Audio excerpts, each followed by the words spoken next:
Now, some of you may be familiar with a Supreme Court decision called Crosby v. NFTC, in which the Supreme Court, back it was referred to earlier, in 2000, unanimously overturned the Massachusetts Burma sanctions, which had been were typically put in place on the model of the South Africa sanctions. So if you do business in Burma, you can't do business with the state of Massachusetts. Nobody had the guts to challenge the South Africa sanctions because of the racial issue.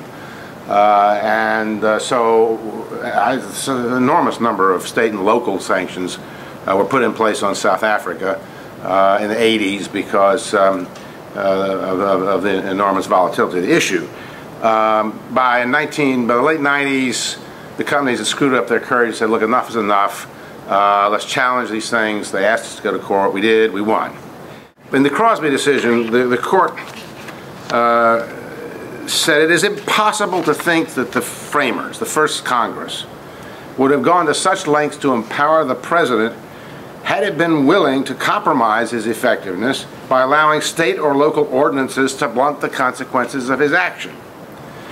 Now, one example will illustrate this point. Let's say that violence breaks out in Kashmir, and Michigan, having a large Arabic population, imposes sanctions on India.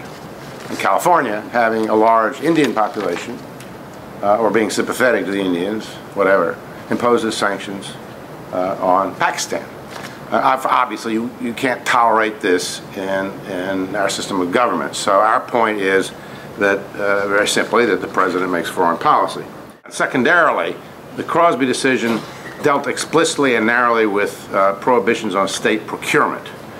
Did not take up the issue of divestment, because that hadn't occurred to them yet. Once procurement was off the table for states to use as levers on their pet objection, they began to focus on divestment. And when we thought we actually solved the problem, we were naive. 5 years after Crosby, Illinois enacted sanctions on Sudan, which required the state and local pension funds to divest their holdings of companies that were doing business in Sudan, all of whom, of course, were foreign companies because it's illegal for American companies to do business in Sudan. So they were going after, so they were requiring the local pension funds to sell international mutual funds, which is the only way they can buy them, which included shares of companies like Total or Siemens that were doing business in Sudan. And so the presumption behind this was that the government in Khartoum would say, oh my God, the Springfield, Illinois police or teachers pension fund has sold its shares in a mutual fund that contains shares of Total and Siemens, and therefore we'd better change our behavior in Darfur. Well, good luck. We made this case, we challenged this law, and it was overturned by the Federal District Court of the Northern District of Illinois in 2007. Now, that, again, didn't entirely resolve the issue.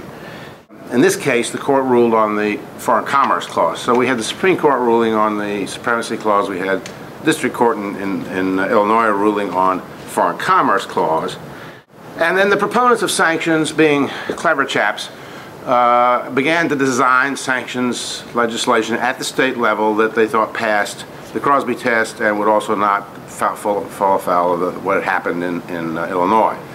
And so now we have this list, which you've got, of states that have passed sanctions that require divestment and does, of course, impact on insurance and reinsurance.